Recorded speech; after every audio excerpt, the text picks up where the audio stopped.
Bueno,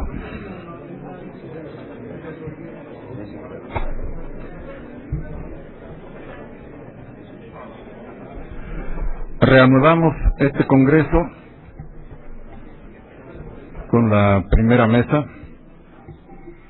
en la que van a participar los doctores Giuseppe Franco Ferrari, Agustín Gordillo, Jacqueline Morán de Villiers y Jaime Rodríguez Arana Muñoz. En primer término, el doctor Giuseppe Franco Ferrari. Él es profesor ordinario de Derecho Público Comparado en la Universidad Luigi Bocconi de Milán. Es director de la revista Derecho Público Comparado y Europeo, presidente de la Asociación Italiana de Derecho Público Comparado y Europeo y miembro del Comité de Dirección de la Revista de Jurisprudencia Constitucional. Con ustedes, el doctor Giuseppe Franco Ferrari.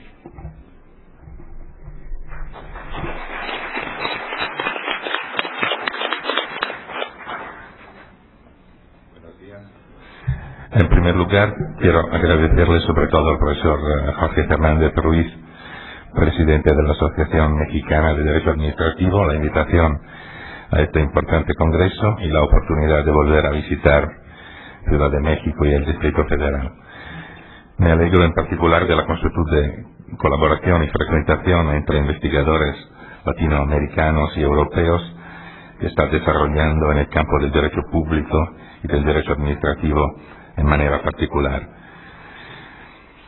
He interpretado el asunto asignado por los organizadores, o sea, la Golden Share, en el ámbito turístico italiano, manipulándolo un poquito y adaptándolo a la peculiaridad del ordenamiento que no conoce este instituto en la materia turística. Por eso tengo que precisar que el turismo ha desaparecido de la Constitución italiana, desgraciadamente, según la doctrina, con la revisión de 2001, que ha cambiado radicalmente el título quinto de la parte segunda, o sea, todas las disposiciones concernientes las funciones de regiones y entes locales, introduciendo un elenco de funciones reservadas al Estado, artículo 117, apartado 2, uno de funciones compartidas en forma de legislación concurrente entre Estado y regiones, 117, apartado 3, en la que al Estado competece la individuación de principios de materia y a las regiones su actuación, dejando a la autonomía regional todas las otras materias no elencadas, artículo 117, apartado 4. Ahora bien, el turismo, que estaba en el originario elenco de 1948, de materias de competencia concurrente, ha desaparecido de los elencos de los apartados 2 y 3, lo que quiere decir que el Estado no tiene ahora ninguna posibilidad de legislar en este campo, que queda totalmente entregado a las regiones. Eso puede parecer un hecho por lo menos extraño en un país que, según la OCDE, guarda la tercera parte del patrimonio histórico y monumental del mundo, pero no puede tener una política turística común por previsión constitucional, a menos que se consiga un acuerdo entre las autonomías regionales. La doctrina ha lamentado este problema junto a otros, como en materia de energía, de medio ambiente y otros sectores, evidenciando algunos problemas de drafting de la revisión de 2001. De todas formas, la materia turística ha sido entregada a los entes de segundo nivel y, de hecho, ya no existe algún ministro del turismo nacional como acostumbraba antes de 2001. El único ente nacional que de turismo se ocupaba, el ENIT, Ente Nacional Italiano Turismo, ha sido transformado en una fundación participada por las regiones. Sobreviven, sin embargo, funciones estatales en materias como tutela de medio ambiente, ecosistema y bienes culturales, que es competencia exclusiva estatal, comercio con el extranjero, puertos, aeropuertos, transportes, por lo menos en términos de grandes redes, ordenamiento de la comunicación, valoración de bienes culturales y ambientales, que es competencia concurrente. Por efecto de esas competencias, el Estado sigue cuidando con algunos aspectos de la actividad turística, pero no se le queda una competencia formal y específica, ni tampoco pudo conservar alguna cotización de acciones de sociedades públicas que de veras no han existido ni siquiera antes de la revisión constitucional de 2001. Las iniciativas públicas en favor del turismo deben, por lo tanto, pasar por otros canales y asumir otras formas organizadoras. Sin embargo, la experiencia normativa italiana está bastante rica desde el punto de vista de la dicha Golden Share, porque es un sector que de extraordinaria influencia del ordenamiento europeo, y el ordenamiento italiano ha tenido muchos problemas de aplicación del derecho europeo en este sector. Eso empezó a pasar en la estación de privatizaciones de empresas públicas entre finales de los años 80 y el decenio siguiente, bajo el impulso de directivas europeas que llevan a la liberalización de servicios públicos, antes en régimen de monopolio legal. Se abre así una fase caracterizada por liberalizaciones de toda una serie de sectores de particular sensibilidad, es decir, todos los principales servicios públicos: transportes, electricidad, gas, hidrocarburos, telefonía, correos, y de ahí en adelante, y subsiguientes privatizaciones de empresas ex-monopolistas de propiedad del Estado, con una contextual necesidad de conciliar las garantías de libertad económica individual con la tutela del interés de la colectividad. Tutela que típicamente se persigue a través de la salvaguardia de una posición de privilegio del gobierno para garantizarle la posibilidad de control e intervención directa en el caso se presenten especiales circunstancias que lo requieran. La modalidad con la cual la intervención de control se desarrolla reside en la mayoría de las experiencias nacionales en el continente europeo en la reserva de una participación de acciones por el ente público. Esto no se verifica, sin embargo, en el modelo italiano. La excentricidad del modelo italiano respecto a los modelos elegidos por otros legisladores nacionales europeos está preponderantemente en el medio con el cual se pretende tutelar los poderes de intervención del Ejecutivo. O sea, el legislador italiano ha optado por el reforzamiento de los poderes sustanciales del Ejecutivo. En otras palabras, el legislador italiano ha elegido de dejar al gobierno poderes no proporcionales a la cuota de acciones que el gobierno guarda, que el Estado guarda en la sociedad pública privatizada. Dejar al gobierno poderes no proporcionales sino superiores a la cuota accionaria que sobrevive en cabo al gobierno mismo. Esta tendencia empezó en 1992 con el libro verde sobre las participaciones estatales, predispuesto por el Ministerio del Tesoro, en el cual estaba la posibilidad de insertar en los estatutos de sociedades que se encaminan a la privatización cláusulas especiales que pudiesen asegurar prerrogativas al accionista público. En el mismo año, con un decreto ley denominado 333, el término Golden Share en inglés aparece por primera vez en los documentos oficiales. El programa prevé la introducción de acciones con carácter especial que permitan, prescindiendo de una efectiva posesión de acciones de la sociedad, una sensible influencia de la mano pública en la empresa.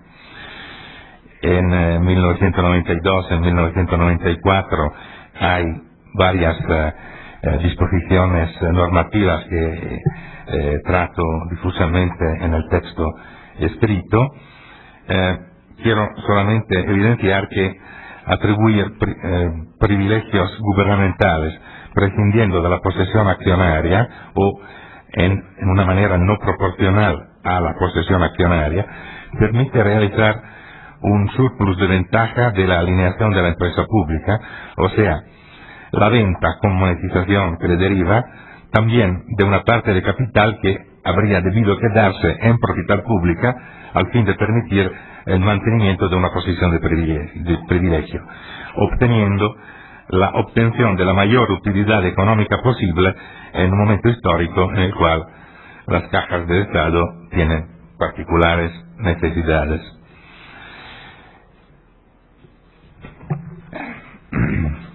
La ley más importante en esta materia es una ley del año 94, la 474, que constituye la primera disciplina del Instituto en nuestro ordenamiento, completa y sobre todo destinada a mantenerse en vigor por un razonable número de años.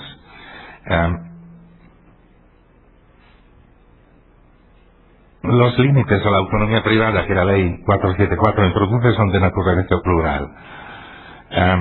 Junto a la Golden Share hay la obligación de instituir autoridades independientes que regulen y controlen los sectores en los cuales se realizan privatizaciones, un límite a la posesión accionaria colocado en el 5% y el voto de lista obligatorio para el nombramiento de administradores y síndicos.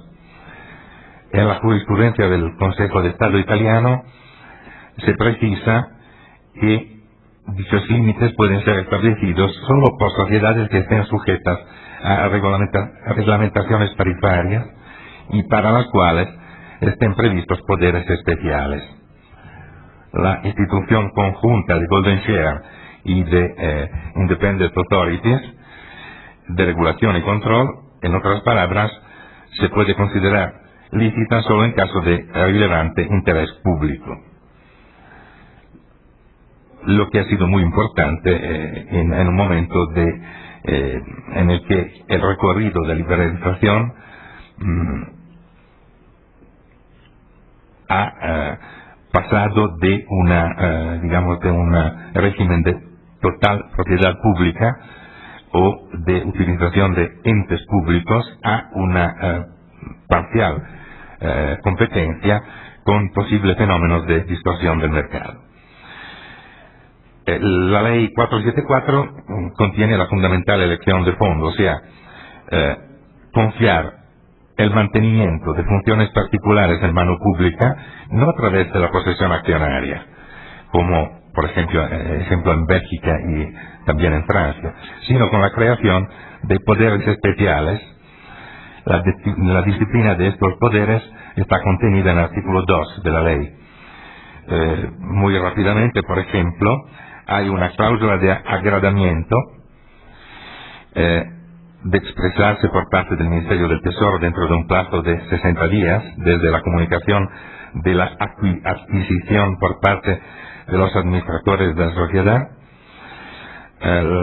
a la asunción de participaciones relevantes por parte de los sujetos frente a los cuales obraba el límite a la posesión accionaria. El segundo perfil es el agradamiento a la conclusión de sindicación de voto, de consultas, de bloqueo o de adquisición concentrada de voto, también con referencia a adquisiciones de al menos 1/20 del capital social. Tercero perfil, un derecho de veto atribuido al Ministerio del Tesoro, con atención a deliberaciones de asamblea pasibles de perjuzgar el regular desenvolvimiento de actividades de sociedades privatizadas como disolución de sociedad, transferencia de empresa, fusión, escisión, transferencia de sede social al extranjero, cambio de objeto social, modificación del estatuto, con derecho de receso a los socios no favorables a las deliberaciones que introdujesen los poderes especiales que hemos dicho. Hay una laguna, cierto no casual, sino querida, o sea, la circunstancia que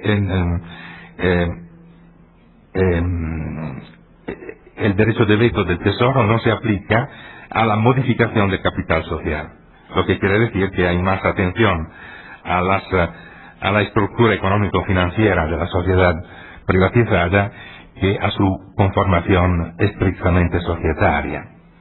Y por último, el último perfil de intervención especial es la facultad del gobierno de nombramiento de un cierto número de administradores, de un mínimo de uno a un máximo de un número par a un cuarto del total de los miembros del Consejo de Administración, así como de un síndico.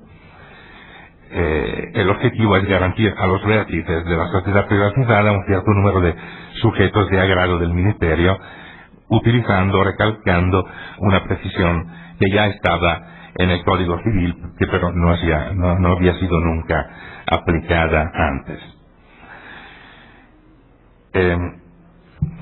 En síntesis, porque veo que el tiempo que se me queda es muy poco,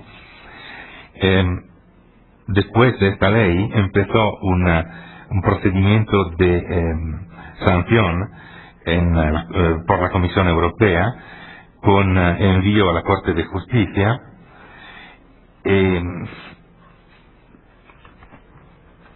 Por lo tanto, hubo, después de otros decretos de la Presidencia del Gobierno, Italia fracasó en su intento de evitar la remisión ante la Corte y luego fracasó también ante el juez de las comunidades europeas, el cual sancionó 2 veces la ilegitimidad de la normativa italiana.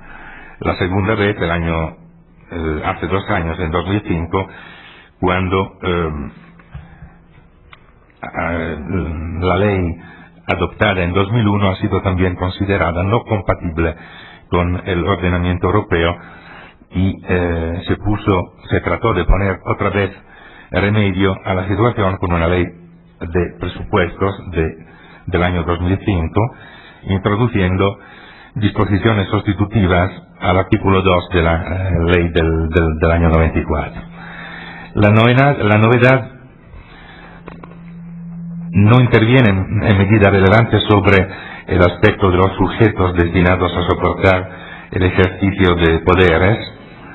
Por ejemplo, se mantiene ya sea el instrumento de la lista de sectores en los cuales es posible experimentar el recurso a poderes especiales, ni sobre el aspecto del procedimiento, por cuanto se refiere a la determinación de la sociedad, a la obligación de previa comunicación a las comisiones parlamentarias competentes, a la precisión del instrumento de un decreto ministerial para determinar el contenido de la cláusula de Golden Share. También el instrumento previsto para la legitimación al experimento de poderes especiales, o sea, la cláusula de introducir en el estatuto de la sociedad como continuación de delibera de la Asamblea Extraordinaria, queda inmutado. Todavía, sin embargo, hay novedades muy consistentes. Queda definitivamente cancelada la referencia a los objetivos de política industrial y económica que autorizan al ministro a poner el veto, y la cláusula ha sido sustituida por una menos vaga y omnicomprensiva referencia a los casos de perjuicio para los intereses vitales del Estado, y los límites temporales para el ejercicio de los poderes especiales han sido rebajados a solamente 10 días. Además, la limitación de discrecionalidad de la intervención pública y la tutela de la posición de los sujetos privados, que era la queja fundamental de la Comisión Europea, viene conseguida mediante la posibilidad de impugnar en vía judicial ante el juez administrativo la disposición ministerial de ejercicio del poder dentro de 60 días desde la emanación de la disposición. Además del modelo de la concesión del beneplácito del Ministerio, se pasa a la presunción de este, atemperada por la posibilidad que el Ministerio presente su propia oposición dentro de un plazo de 10 días. Se ha invertido el mecanismo de procedimiento. Y limitatamente a la exigencia de tutelar sobrevenidos motivos imperiosos de interés público. En esta manera se ha tutelado la posición de los privados, poniéndolos en una posición de presunción de legitimidad, condicionándola a una espada de Damocles por el riesgo de la oposición gubernamental. Además, queda al Ministerio del Tesoro el poder de nombrar un solo administrador sin derecho de voto, reduciéndole la precedente facultad de nominar conjuntamente más administradores y un síndico, sobre la experiencia inglesa, francesa y belga. Las sociedades privatizadas tienen que actualizar sus propios estatutos dentro de algunos meses. Así se cierra, por ahora, la carrera del ordenamiento italiano a un modelo de golden share que sea al mismo tiempo respetuoso de las normativas comunitarias y de las instancias del mercado. Hay que decir también que también la actual disciplina está remitida al examen de la Corte de Justicia por la Comisión, que ha considerado que los mismos defectos de la precedente normativa, aunque en medida menor respecto al pasado, continúen a estar vigentes. Por eso la última palabra sobre el modelo italiano de golden share no ha sido todavía escrita. Gracias.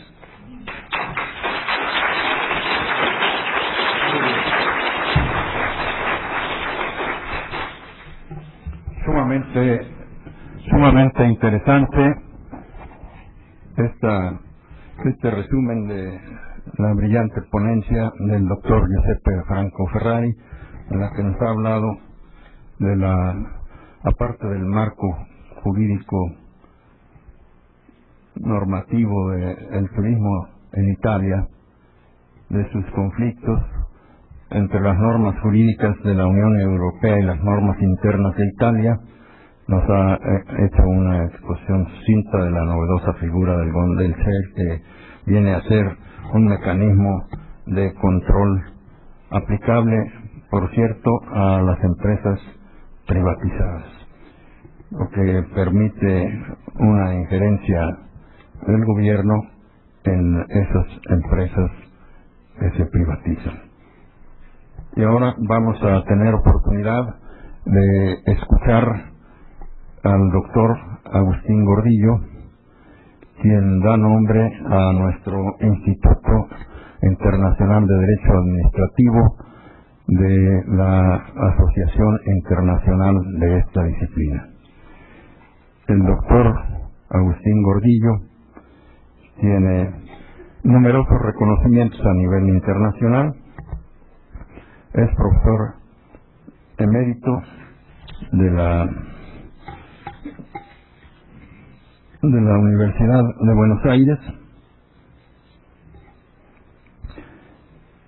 y es sin duda el autor de Derecho Administrativo más citado en el continente americano.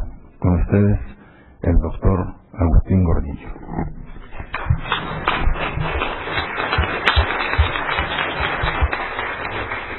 Muchas gracias, querido amigo José Fernández Ruiz. Para mí es no solamente un honor, una distinción y un placer, pero realmente es un gusto reencontrarme acá con todos los amigos y la patria mexicana, que considero mía también.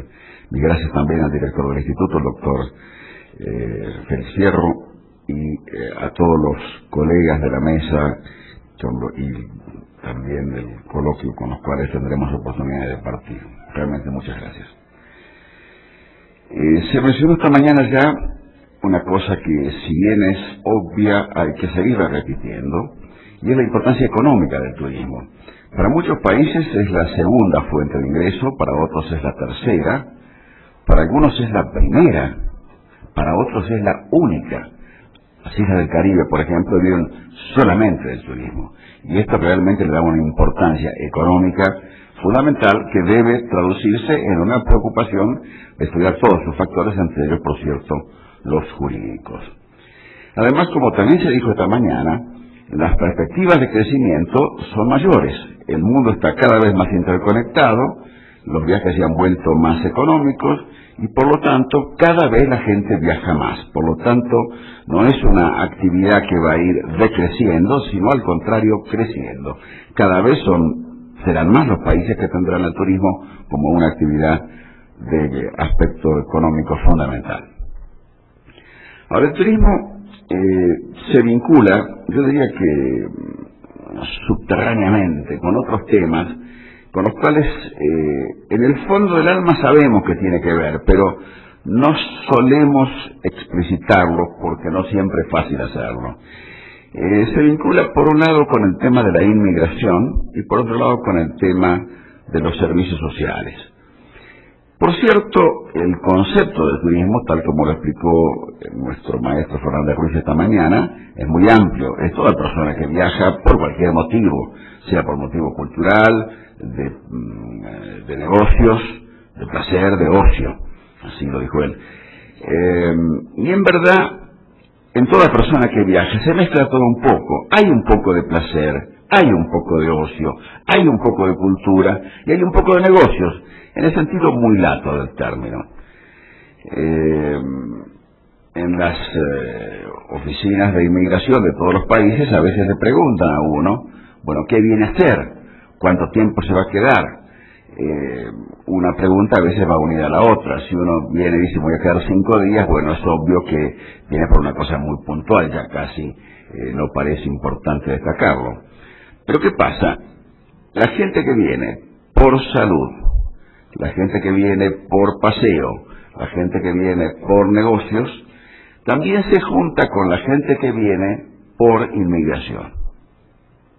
Y esta inmigración, si es la inmigración que viene con todos los papeles en orden previo, por supuesto que no hay ningún problema. El problema es que el mecanismo real de inmigración, típicamente la Unión Europea, es primero entrar al país como turista y luego ver cómo puede regularizar su situación. El mismo problema vivimos en la Argentina, aunque yo diría que es una de las pocas cosas de que los argentinos podemos decir que estamos orgullosos, podemos estarlo, y es que tenemos una gran población de 2 o 3 países vecinos, sobre todo Bolivia y Paraguay, también Perú, que han sido históricamente parte de nuestra nacionalidad, han sido siempre parte de la Argentina. No digo que no haya discriminación, la hay, por cierto, pero en cantidades importantes. Por ejemplo, tenemos casi 1 millón de bolivianos residentes en el país, que van y vienen, como todas las migraciones, van y vienen, a veces están en Argentina, a veces están en Bolivia, pero que son realmente bienvenidos y una parte importante del movimiento económico en Argentina. Ahora también se vincula esto con los servicios sociales.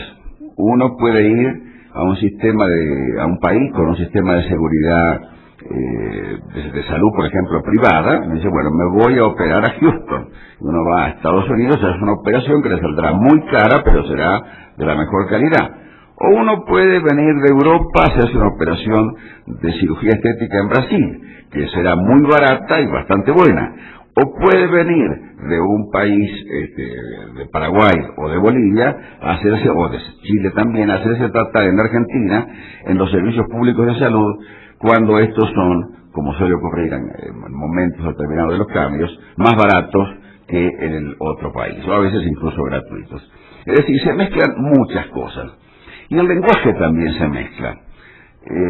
La etimología de las palabras viene un poco, yo diría, como un trabalenguas, porque uno tiene, por ejemplo, en inglés, host es el dueño de casa, el que recibe, pero también huésped es la persona que es recibida. O sea que hay ahí ya una primera mezcla, pero también esto se vincula a host, hostel, hostes, hostile. En el origen griego, el extranjero es enemigo, es hostil. Por supuesto, esto es hace 2000 años, pero algo de eso queda. En todo caso, el turista y el extranjero son ambos, en principio, distintos. Y esto es un problema. Si es el turista distinto simplemente porque anda vestido un poco estrafalariamente, porque claro, no tiene claramente presente las normas de comportamiento y de vestimenta de cada país que va a visitar. Además, Por más que lleve muchas valijas como yo llevo, siempre le va a faltar alguna cosa y terminará mal vestido en una ocasión que requiere estar bien vestido según las normas del lugar. Por lo tanto, será alguien distinto. Pero claro, si va con una cámara de foto colgada, si uno lo ve cara de extranjero que está gastando, dice, bueno, dentro de todo sirve para el desarrollo económico. Pero hay otros que uno dice, y este no se vendrá a quedar, que es la cosa que hace que se atoren los aeropuertos en los puertos de entrada. Miami en Estados Unidos, Madrid, uno tiene que pensar mucho antes de ir a esos aeropuertos con una conexión si no tiene un buen espacio de horas de diferencia. El último vuelo, yo quiero mucho a España, soy de sangre puramente española, andaluza por cierto, pero la verdad es que no sé si volveré a entrar a la Unión Europea por Madrid. La última vez me tocó 4 horas de cola. Había miles de personas en el aeropuerto para entrar. Colas de 10 de ancho. Éramos ríos humanos queriendo entrar. Y por supuesto, las oficinas de inmigración tratando de determinar cuántos de ellos somos turistas legítimos y cuántos de ellos somos inmigrantes ilegales potenciales. Y esto lógicamente hace que no sea siempre tan rápido como uno deseara el régimen de entrada de pasar la oficina de migraciones. Esto significa que el turista y el inmigrante van un poco juntos, aunque sean dos fenómenos que uno pudiera decir son diferentes. Más aún, el turismo lo ponemos como actividad económica importante para el país, y por cierto que lo es. La inmigración, en cambio, la ponemos como un problema. Estoy hablando a nivel inconsciente. Y el tratamiento legislativo de la inmigración varía de país a país. Hay países muy generosos. Nuevamente voy a hacer honor a mi patria de argentino y decir que la Argentina sacaron una ley de inmigración bastante tolerante. Por ejemplo, la expulsión de un inmigrante ilegal no tiene efecto jurídico si no la ratifica un juez. O sea, la oficina de inmigración tiene que pedirle a un juez, le pido que expulse a este extranjero, no es que lo sacan a uno de vuelta en el aeropuerto. No sé si se cumple esa la norma nomás, ¿no? A lo mejor no se cumple nada. Pero digamos, esto muestra que el problema viene conflictuado. Y cuando uno piensa en los servicios sociales y piensa en los tributos, y ahí otra vez vuelven a estar medio parecidos. El inmigrante ilegal, lo mismo que el turista, ambos consumen, poco o mucho. Y eso que consumen lleva impuesto al valor agregado. Por supuesto, si yo me compro un hermoso regalo en la Unión Europea y pago el impuesto al IVA, al salir puedo pedir que me devuelvan el impuesto al IVA y mostrar, no es fácil tampoco, pero muestro el objeto que me llevo, me dan el dinero, contante y sonante. Pero lo que me comí y lo que me tomé, eso quedó, eso no me lo devuelven. No le puedo mostrar, mire qué gordo que estoy, págueme el IVA de todo este peso que llevo. Pero claro, el inmigrante ilegal y el turista, los dos contribuyen con el IVA, un impuesto en consecuencia que para ellos no es trasladable. Yo creo que este trasfondo así medio complicado, lo mismo que el trasfondo que se da cuando en algunos países empieza a haber o se produce esporádicamente un backlash, o sea, un contragolpe, un latigazo de vuelta. Hace algunos años, en California se votó una enmienda por la cual los servicios sociales no iban a ser prestados a los que no tuvieran la residencia absolutamente legal. Lo cual implica entonces que el residente ilegal no tiene derecho a los servicios sociales y tiene que andar huyendo permanentemente de todo lo que parece ser autoridad, lo cual es una situación bastante compleja.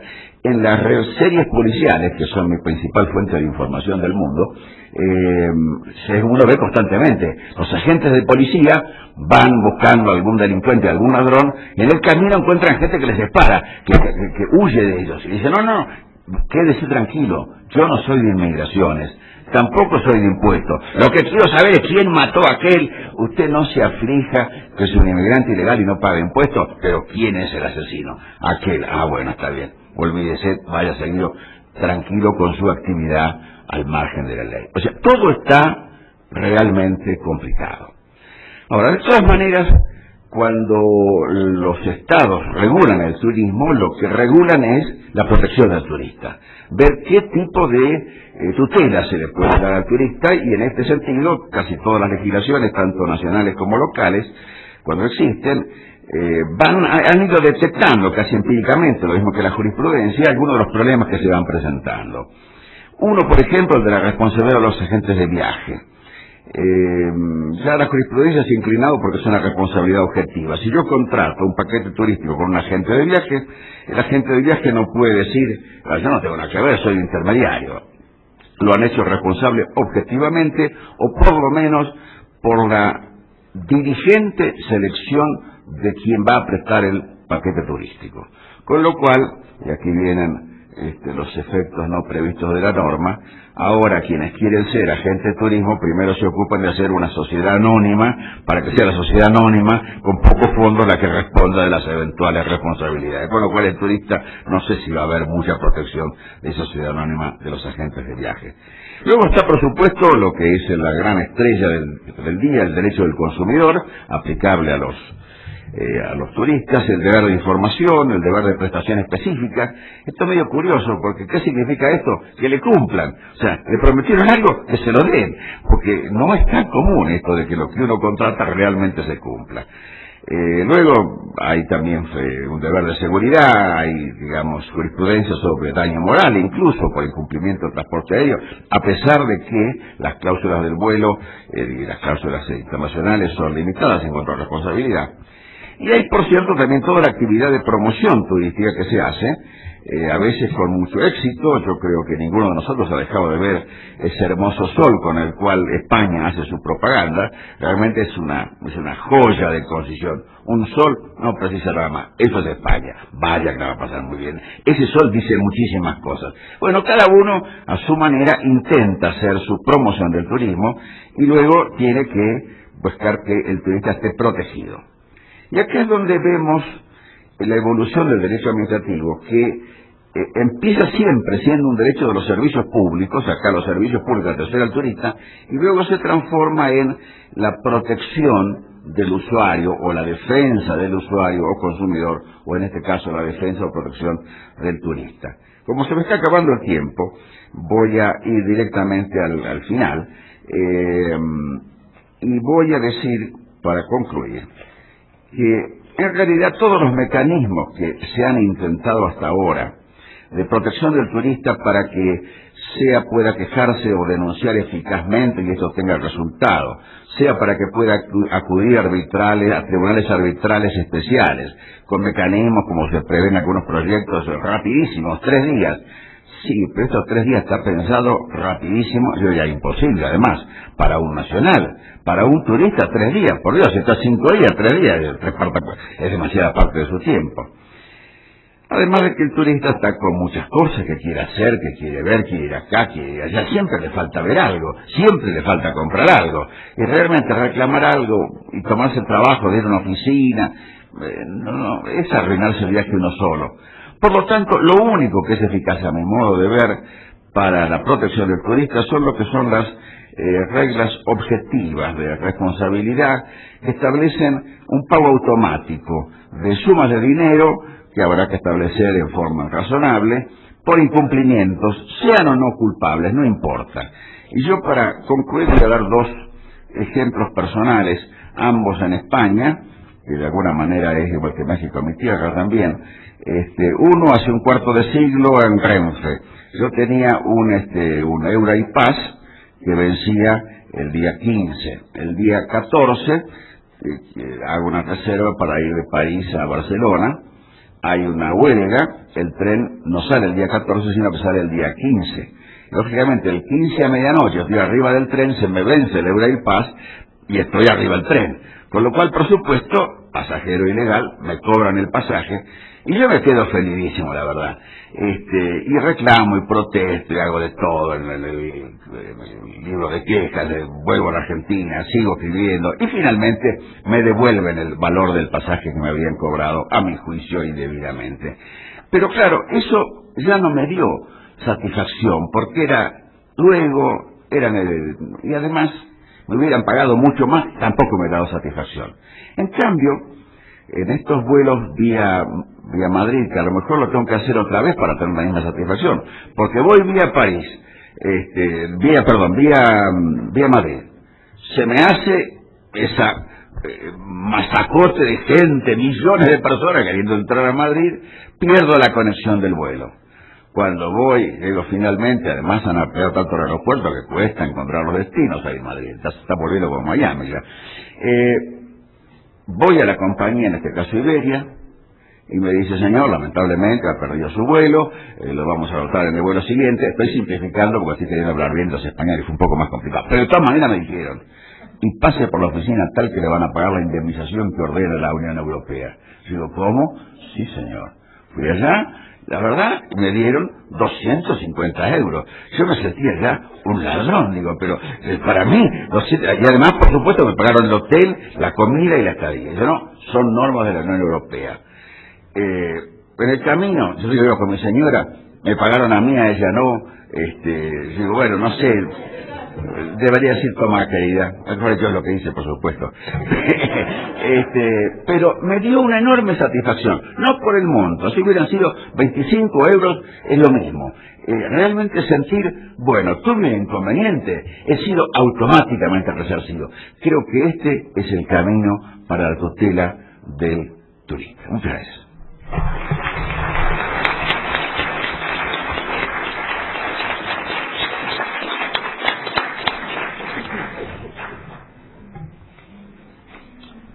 Una muestra muy sencilla del por qué la Asociación Internacional de Derecho Administrativo eligió como nombre de su instituto el nombre del profesor Agustín Gordillo. Ahora vamos a tener oportunidad de escuchar al doctor Jaime Rodríguez Arana Muñoz. Él es doctor en Derecho, catedrático de Derecho Administrativo de la Universidad de La Coruña, presidente del Foro Iberoamericano de Derecho Administrativo, presidente de la sección española del Instituto Internacional de Ciencias Administrativas, ha sido presidente del Instituto Nacional de Administración Pública de España y director de la Escuela Gallega de Administración Pública. Tiene numerosas publicaciones, entre otras Derecho Administrativo Español, dentro de la colección internacional de Derecho Administrativo que publica el Instituto de Investigaciones Jurídicas de la UNAM en coedición con Editorial Porrúa. Con ustedes, el doctor Jaime Rodríguez Arana Muñoz.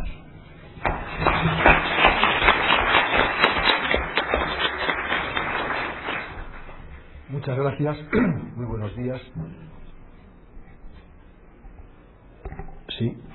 Muchas gracias y muy buenos días. Para mí siempre es un motivo de gran satisfacción estar en esta tierra, en este gran país, en esta gran universidad, en este gran instituto.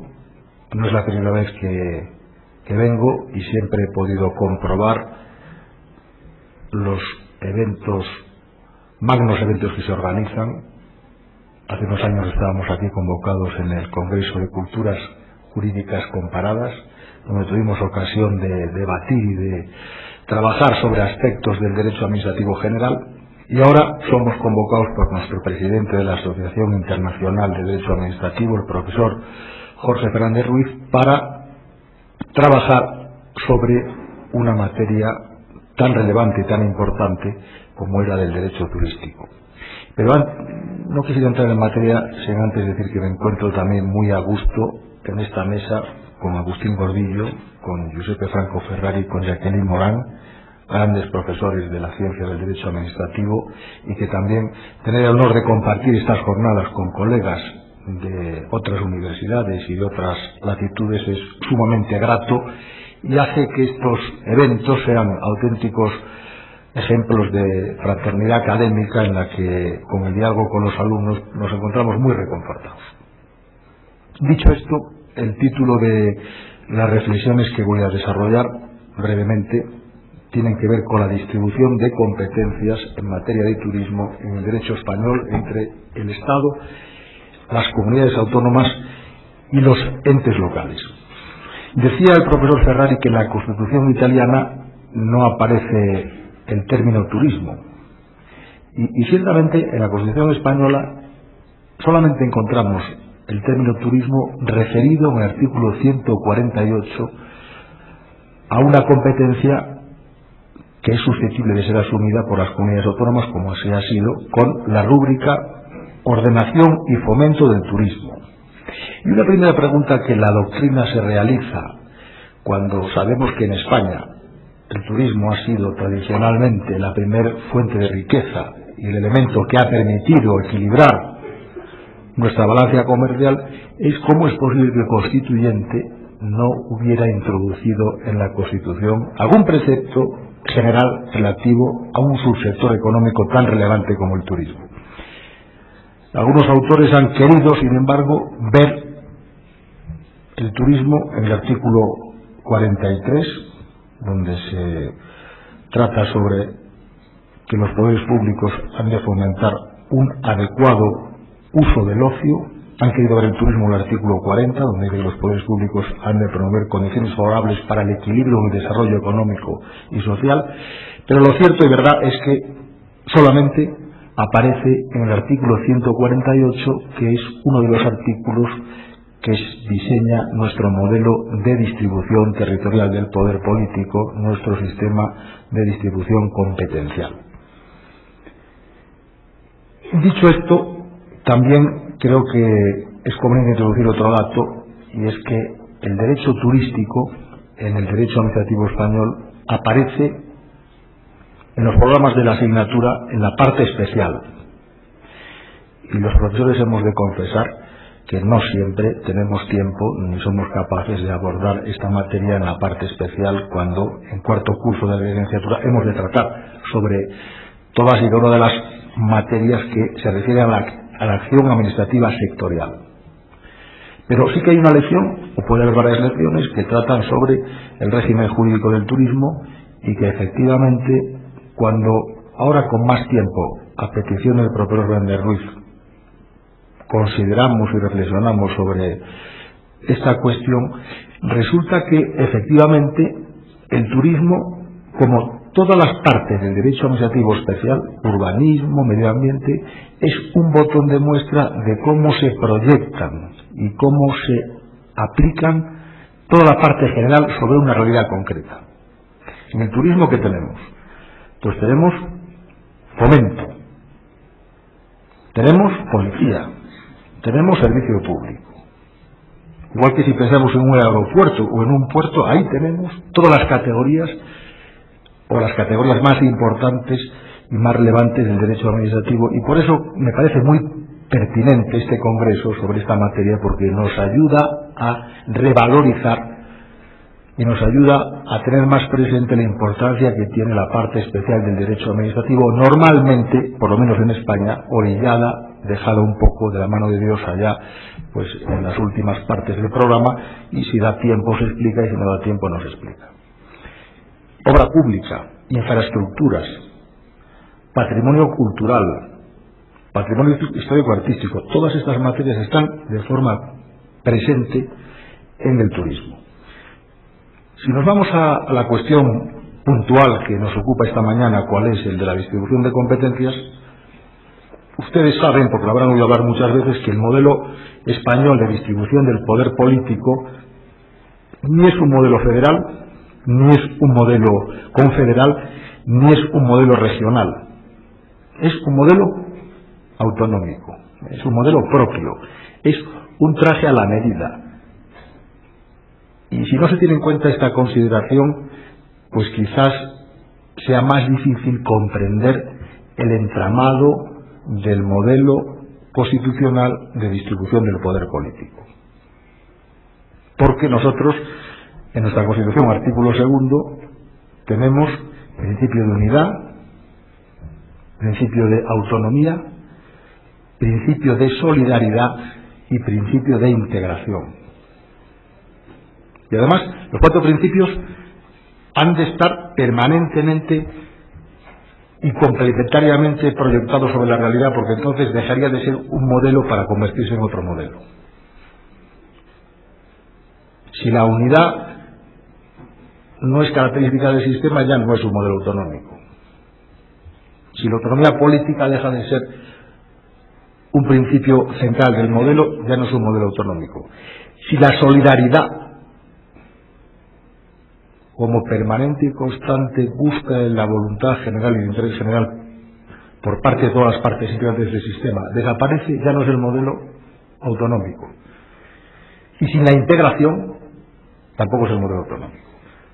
Estos 4 elementos, a mi juicio, han de tenerse presentes a la hora de analizar las competencias del Estado, de las comunidades autónomas, de los entes locales y también de la Unión Europea, porque la Unión Europea ha dictado directivas en la materia generales, pero han de tenerse en cuenta a la hora de ser capaces de analizar cuáles son las competencias en cada caso de los distintos niveles de gobierno.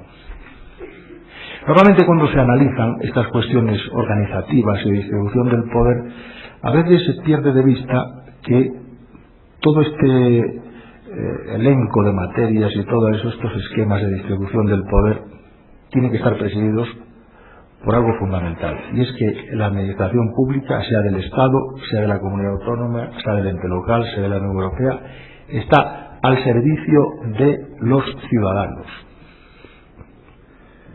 Y que muchas veces en estos modelos compuestos resulta que el ciudadano, porque todas las instituciones públicas, todos los niveles de gobierno tienen algún tipo de competencia, se encuentran confundidos, se encuentran desconcertados porque ven que tienen el Estado competencia de turismo en razón de la economía, la comunidad autónoma competencia de turismo porque da las subvenciones, la Diputación Provincial porque hace programas para los ayuntamientos de la provincia, porque los municipios tienen también actividad de concesión de licencias.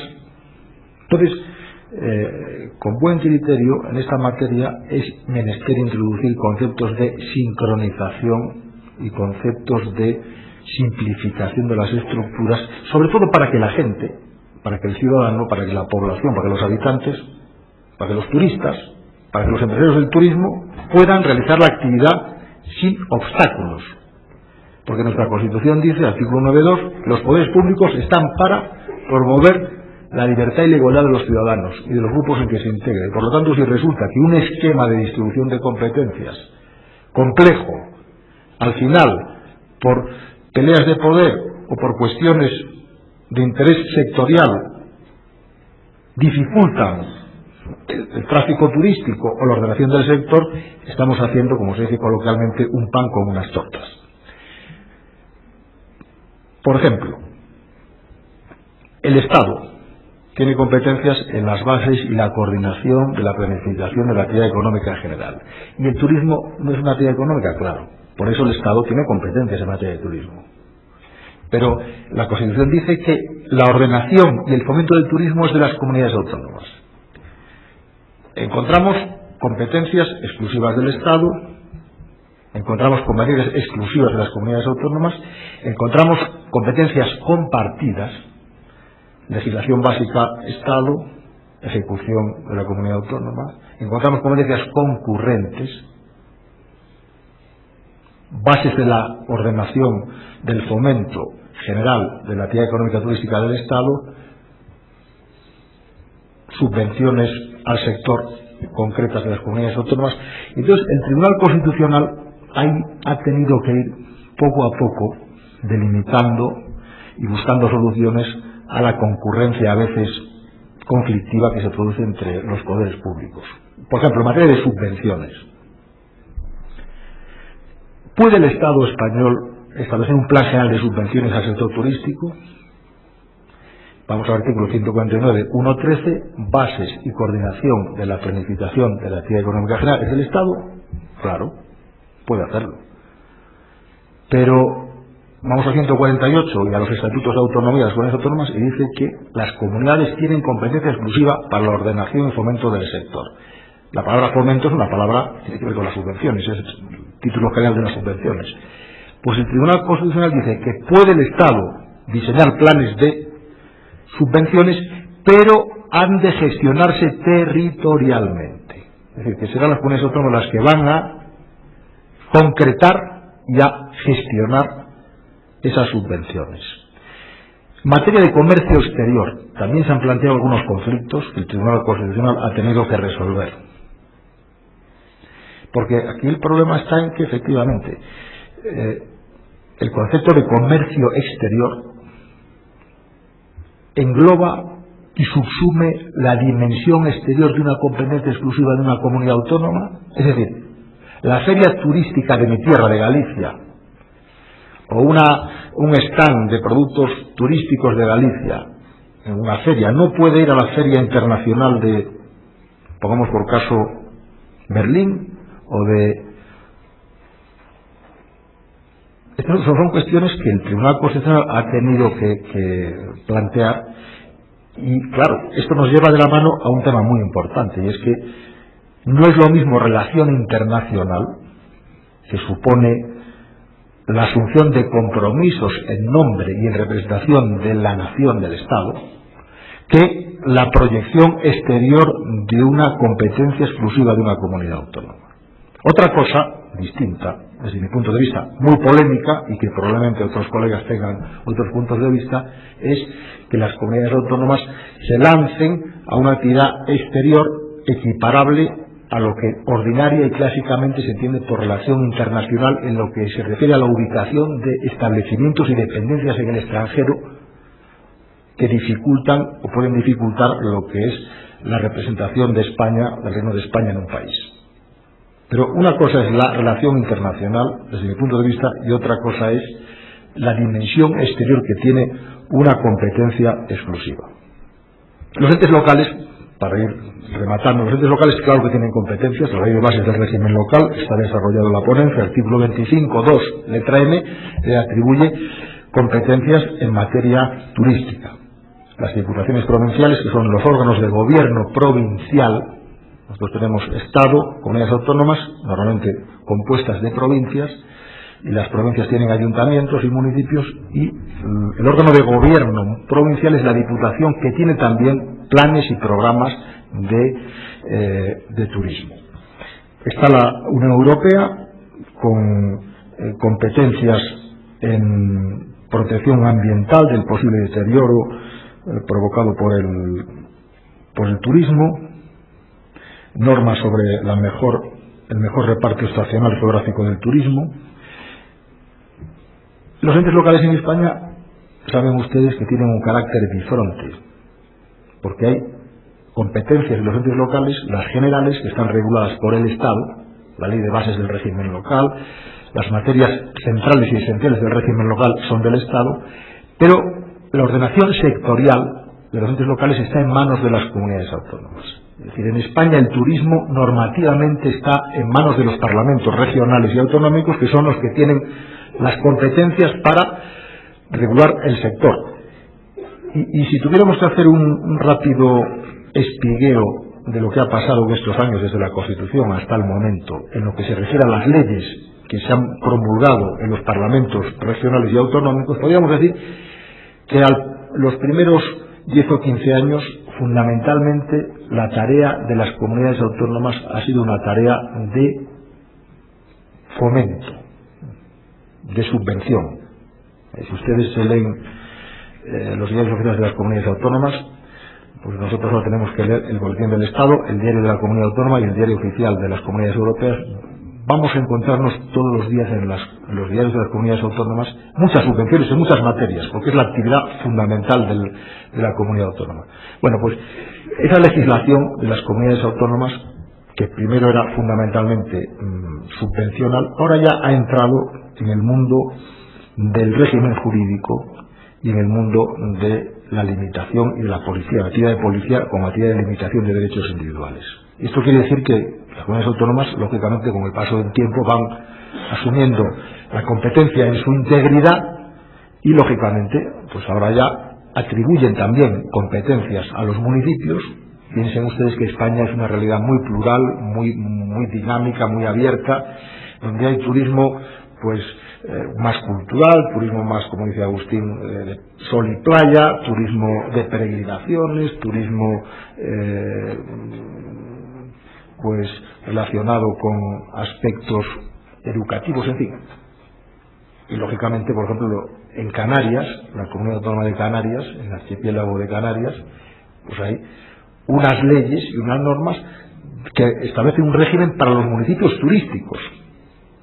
Y esos municipios, lógicamente, pues parte muy importante de su vida y de su actividad administrativa está cara al turismo.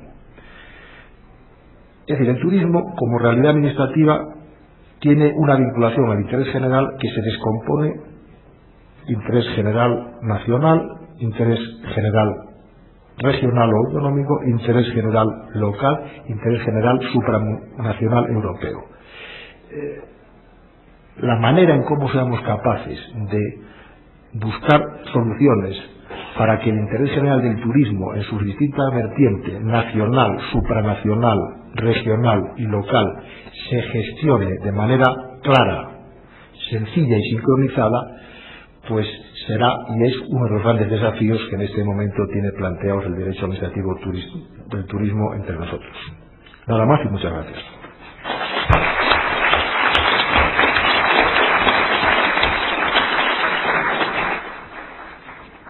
Muy aleccionadora la ponencia del doctor Jaime Rodríguez Arana, que nos ha permitido asomarnos a la distribución de competencias entre el Estado español, sus comunidades autónomas, provincias y municipalidades. Y ahora, aprovechando que esta mesa se engalana con la presencia de la doctora Jacqueline Morán de Villers, daremos unos cuantos datos acerca de su extraordinaria actividad académica desempeñada. Ella es profesora titular de Derecho Administrativo en la Universidad de la Sorbona, París I, directora del Centro de Estudios de Derecho Administrativo, Urbanismo y Ambiente Territorial. Y Ordenamiento Territorial, perdón. Es presidenta de la Asociación Internacional de Derecho del Urbanismo, es presidenta adjunta de la Asociación Internacional de Derecho Administrativo, es autora de un importante número de artículos y libros publicados en Francia y en otros países.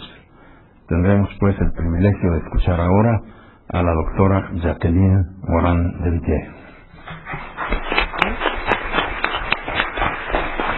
Y nos va a apoyar con la traducción sucesiva el maestro Julio Trujillo.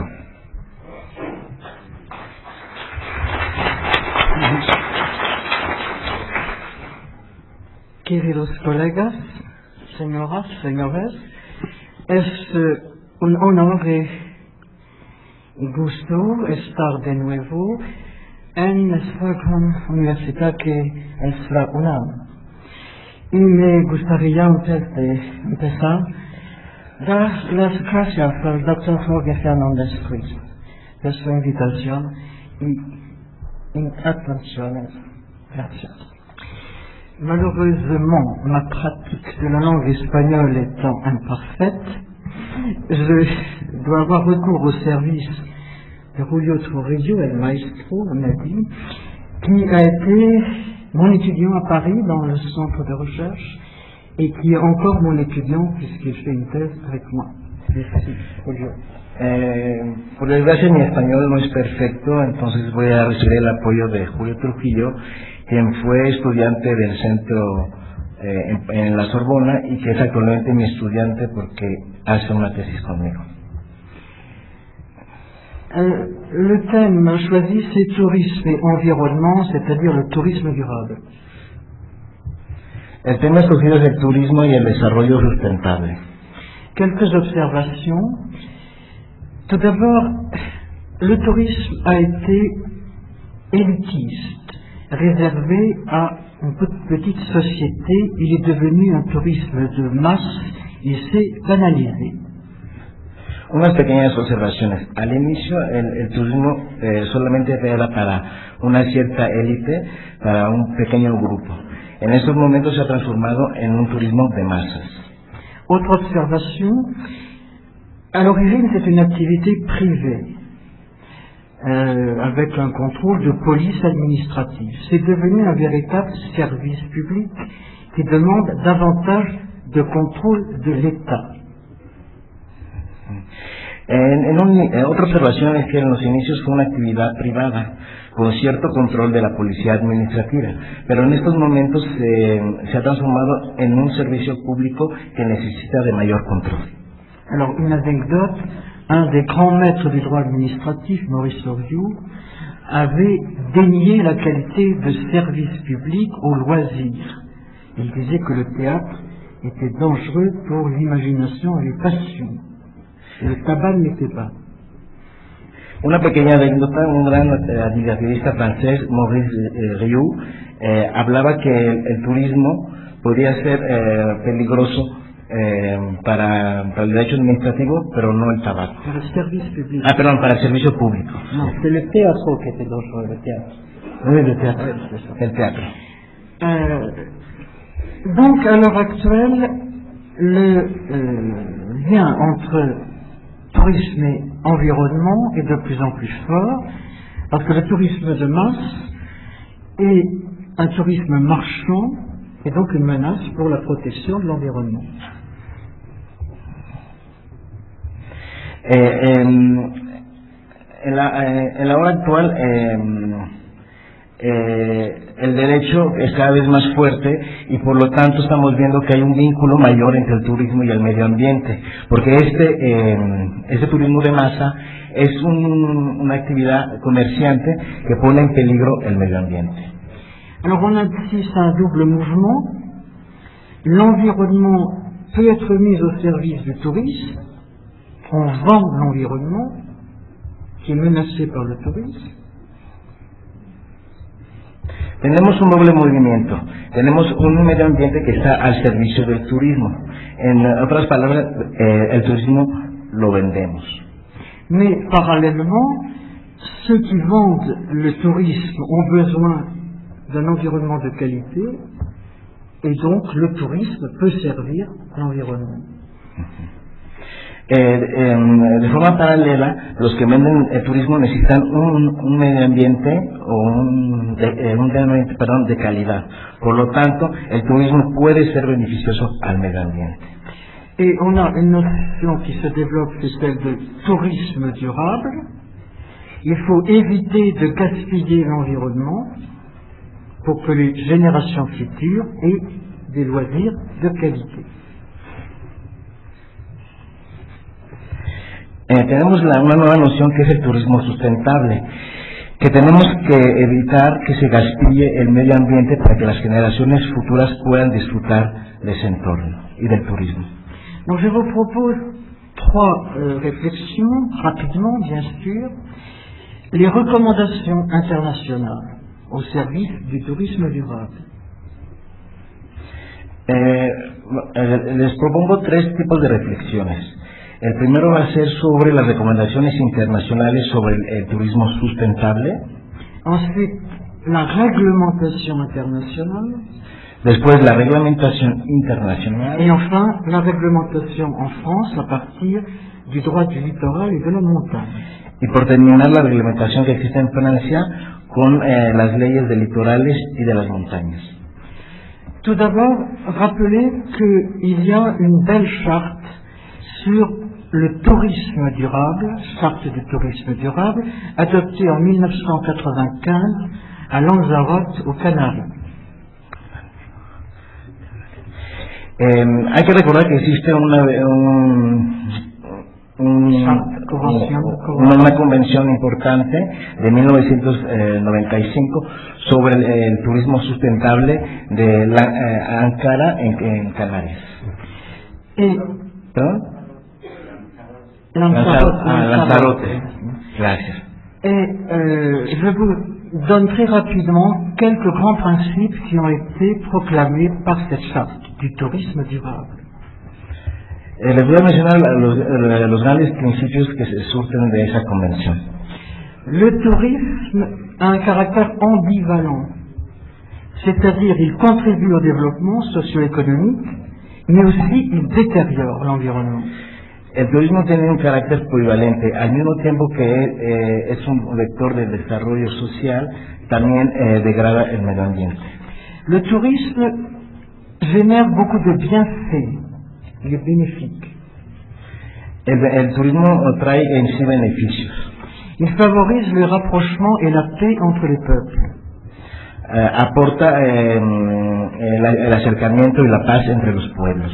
La tolérance, la reconnaissance des identités plurielles, La tolerancia y el reconocimiento de las identidades plurales et de la dignité humaine. y de la dignidad humana. En conséquence, principe de durabilité, le tourisme va jouer un rôle dans le développement durable. En consecuencia, el principio de sustentabilidad, el turismo va a aportar, Un rôle actif dans le développement durable. va a tener un papel importante para el desarrollo sustentable. Il faut préserver les identités culturelles, Se tiene que preservar las actividades culturales, il faut faire participer les populations locales, se tiene que no, más bien los habitantes y la gente del lugar tienen que participar a su desarrollo. et il faut que les bénéfices engendrés par le tourisme soient investis dans la protection de l'environnement. Y que los beneficios aportados por el turismo se tienen que tener o reinvertirse en la protección del medio ambiente. Les recommandations, c'est d'établir ce qu'on appelle des codes de bonne conduite. Las recomendaciones son voluntarias, lo que llamamos códigos de conducta. En 1999, il y a eu au niveau mondial un code mondial d'éthique morale du tourisme. En 1999, a nivel mundial, se creó un código ético moral para el desarrollo del turismo. Et de nombreux États, comme la France, ont établi aussi des codes de bonne conduite. Y varios países, entre ellos Francia, elaboraron también unos códigos a nivel nacional. C'est-à-dire que les entreprises, les professionnels du tourisme ont conclu ces codes. C'est une autorégulation par les professionnels. Las empresas y los profesionales del turismo, entre ellos, se autorregularon creando esos códigos. Et on a dit que ces codes étaient en fait des programmes de promotion pour l'intérêt touristique de ces entreprises. Y se les tachó que eran programas promotores para el desarrollo turismo de las empresas. Cela veut dire que ces recommandations, ces déclarations de principe, c'est très intéressant, mais au point de vue de l'efficacité juridique, ça n'aboutit à rien de très fort.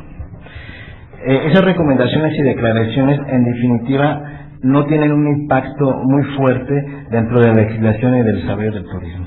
Il faut donc passer, deuxième point, à la réglementation. Et la réglementation internationale, quelles sont les règles existantes? Elles ne sont pas très fortes à l'heure actuelle. Entonces tenemos que pasar a la reglamentación internacional que existe, pero que en estos momentos no es muy fuerte. Il y a quand même, et c'est ce que je développerai très rapidement, une réglementation internationale très intéressante, c'est celle qui concerne le patrimoine culturel, naturel et immatériel. De esa reglamentación internacional tenemos uno que es muy importante e interesante, que es el patrimonio cultural, natural e inmaterial.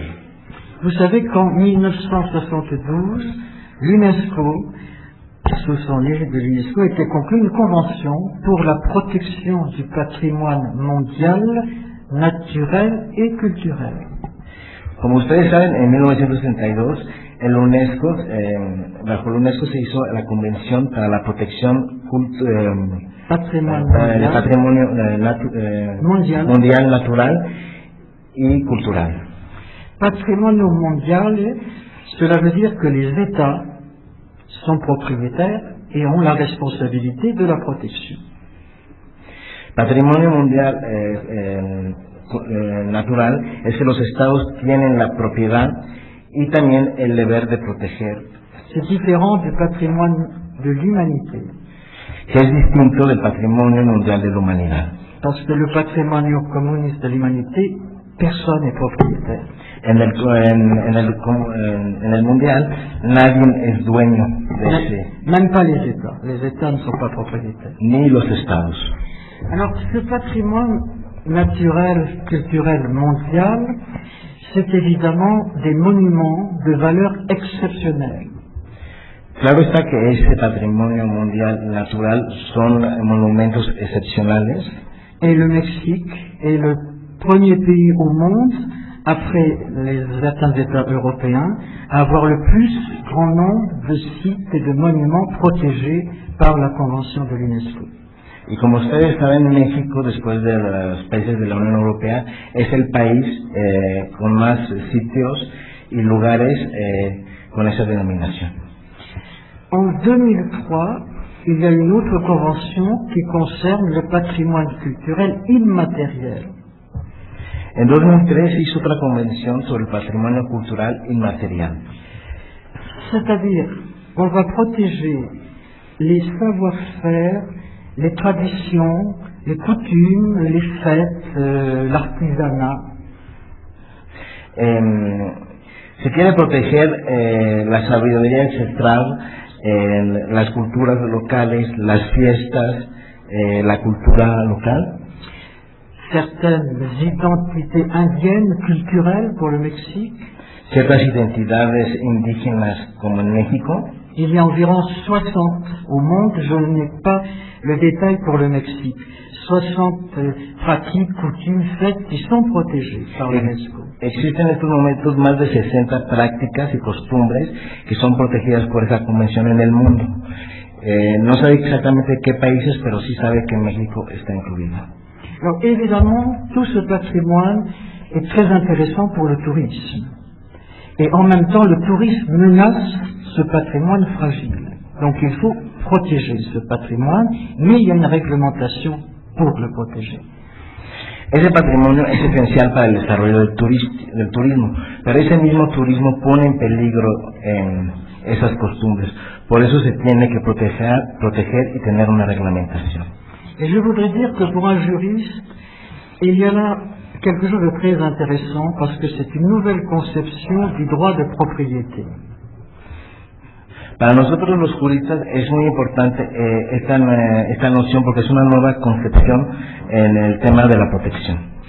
C'est-à-dire que ces biens culturels, naturels, de valeur universelle, les États ont une responsabilité particulière, non seulement à l'égard de leurs nationaux, mais à l'égard des citoyens du monde entier. Estos bienes naturales inmateriales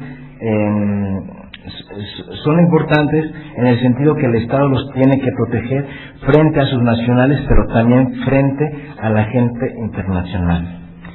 Et par ailleurs, la notion de patrimoine commun de l'humanité, alors c'est le fond des mers, c'est l'espace extra-atmosphérique. Y también retomando la noción de patrimonio cultural de la humanidad, que son los fondos marítimos o el espacio. C'est la vieille res communis du droit romain. Es la antigua noción del res communis del derecho romano. Ça n'appartient à personne. Que no pertenece a nadie. Mais attention. Pero, cuidado. Quand cela devient exploitable, les États revendiquent. Pero cuando se puede explotar esos bienes, los países reivindican. L'espace hertzien, como puede ser los espacios hertzianos, les satellites, téléphonie, de los teléfonos y de los et bientôt le tourisme, puisqu'on va vendre maintenant des voyages en navette spatiale. Y pronto el turismo con la venta de los viajes espaciales. Et qu'il y aura les voyages de noces dans des hôtels qui sont peut-être pas dans le fond des mers, mais qui sont sous la mer. Y habrá habrá viajes de luna de miel en hoteles que estarán en los fondos de los mares. Alors troisième observation, la règle effective. Et un exemple avec la France, le droit français avec deux espaces particulièrement menacés par le tourisme, le littoral et la montagne. La tercera reflexión sobre las reglas efectivas, tomaremos el caso de Francia, sobre dos espacios perjudicados por el turismo, que son los litorales y la montaña. La montagne, c'est à peu près 1/5 du territoire français. Las montañas son más o menos una quinta parte del territorio francés. Le littoral, c'est 5500 km, beaucoup moins qu'au Mexique. Los litorales son 5.500 kilómetros, mucho menos que en México. La moitié du littoral est urbanisé en France. Más de la mitad de los litorales franceses ya están urbanizados. Et il y a eu très peu de contrôle, jusqu'à 2 grandes lois. Y hubo muy poco control hasta la llegada de dos leyes. 1985 pour la montagne, 1986 pour le littoral. 1985 para la ley de montañas y 1986 para la ley de litorales. Alors très rapidement les règles, la montagne, l'or blanc, la menace par les stations de sport d'hiver. La montaña, el oro blanco y la amenaza de las estaciones de deporte de invierno. La loi nous dit, on ne peut urbaniser en montagne que en continuité avec ce qui existe, ou s'il y a un village nouveau, il doit être intégré à l'environnement. La ley es simple, dice que solamente se puede urbanizar en la continuidad de lo que ya existe, y si es la creación de nuevos pueblos o municipios, deben ser en armonía con su entorno. Comment apprécier l'harmonie avec l'environnement? C'est le juge. Apreciar la armonía y el medio ambiente es lo más lógico. Il faut toujours faire confiance au juge. Siempre tenemos que tener confianza al juez. Lorsque l'on veut aménager une nouvelle station importante de sport d'hiver, il y a quand même une possibilité. Cuando uno quiere reordenar una estación de deporte de invierno, hay posibilidades. Ce qu'on appelle unité touristique nouvelle, et là, c'est l'État qui va intervenir. Lo que se llama unidad turística nueva, que es regulada y hecha por el Estado. Le littoral, il y a 3 espaces particuliers protégés. En los litorales tenemos 3 tipos de espacios protegidos. Ce qu'on appelle la bande littorale, c'est 100 mètres de large. El primero, que se llama la banda litoral, que son los 100 primeros metros. Il y a une interdiction de construire, sauf si c'est déjà construit. En ese bando hay una prohibición total de construcción, salvo si ya había algo construido. Sur ce qu'on appelle la Côte d'Azur, dans le Var, 98% est déjà construit. En una región francesa de la Costa Azul ya tenemos más del 98% de los litorales que están construidos. Mais sur l'Atlantique, on a encore de beaux rivages vierges, donc là, il y a l'interdiction de construire, comme on dit, les pieds dans l'eau. Y mientras que del lado atlántico todavía existen grandes espacios vírgenes donde todavía donde está entonces prohibido la construcción al borde del mar. Deuxième espace, le site des paysages remarquables. El segundo espacio son lo que llamamos los sitios y paisajes remarcables. Seuls sont autorisés des aménagements très légers. Solamente se puede construir o ordenar Aménagement léger. Ordenamientos ligeros. Comment apprécier que c'est un site remarquable, que l'appartement est léger? Le juge. ¿Cuál es la forma de poder considerar que un paisaje es remarcable o que el ordenamiento o el urbanismo va a ser ligero? Eso es cuestión del juez.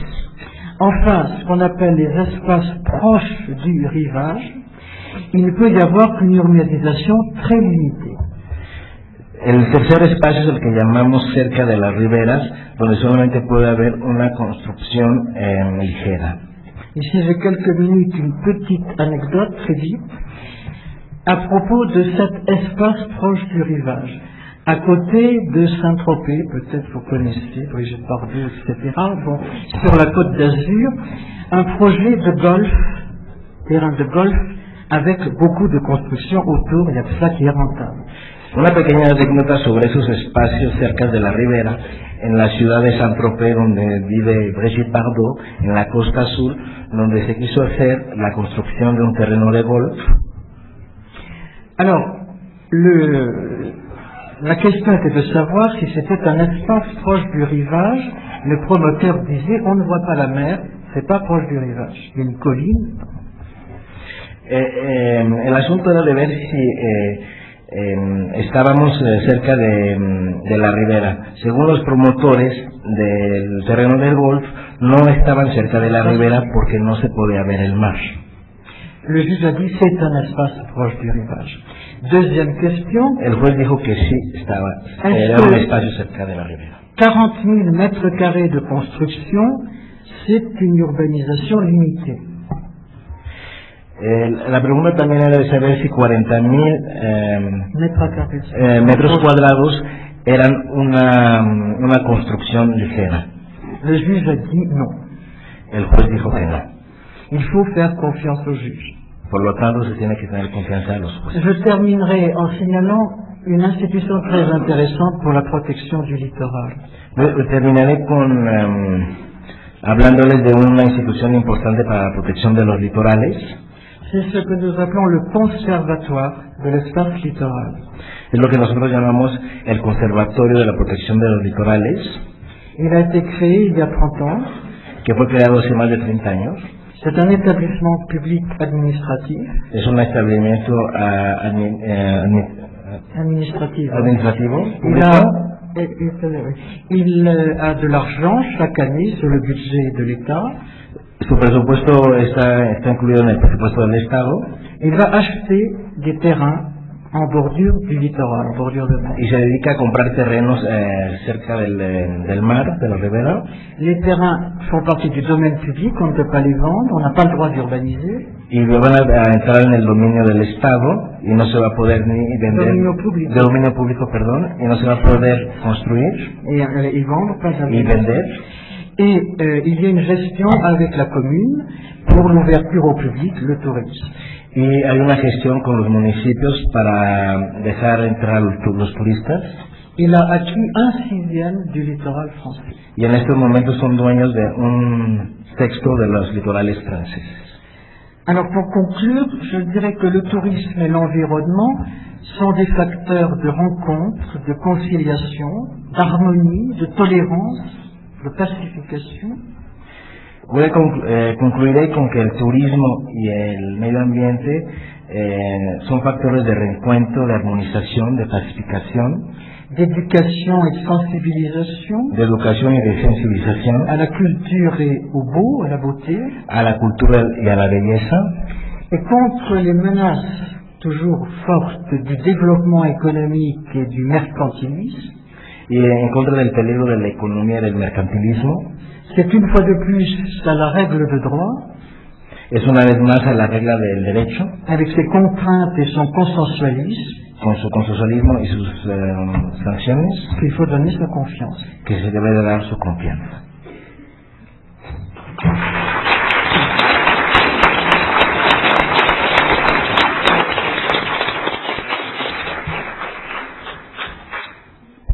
Sumamente interesante la ponencia de la doctora Jacqueline Morán de Villiers, que nos ha alertado contra los riesgos y peligros de la intersección del turismo con el medio ambiente.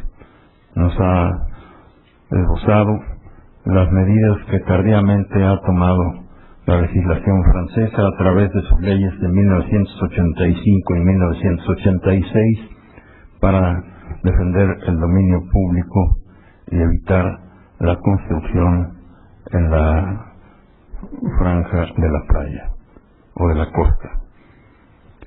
Hemos tenido pues una mesa con la intervención de grandes juristas que nos han hecho una exposición de los aspectos de la regulación jurídica del turismo en sus respectivos países. Italia, España, Argentina y Francia. Los países europeos de donde son oriundos 3 de nuestros expositores, son sin duda los países con mayor índice de visitantes turistas. Y Argentina es un ejemplo de cómo ha despegado la industria turística en los últimos años. Muchísimas gracias a nuestros ilustres expositores, y yo los invito para que a continuación escuchen a los ponentes de la siguiente mesa, que son profesores extranjeros también. Viene procedente de China el doctor Chen-Lin Liu, de España el doctor José Luis Moreno García, también de España el doctor Juan Francisco Pérez Gálvez, y de Colombia el doctor Jaime Orlando Santofimio. Muchas gracias.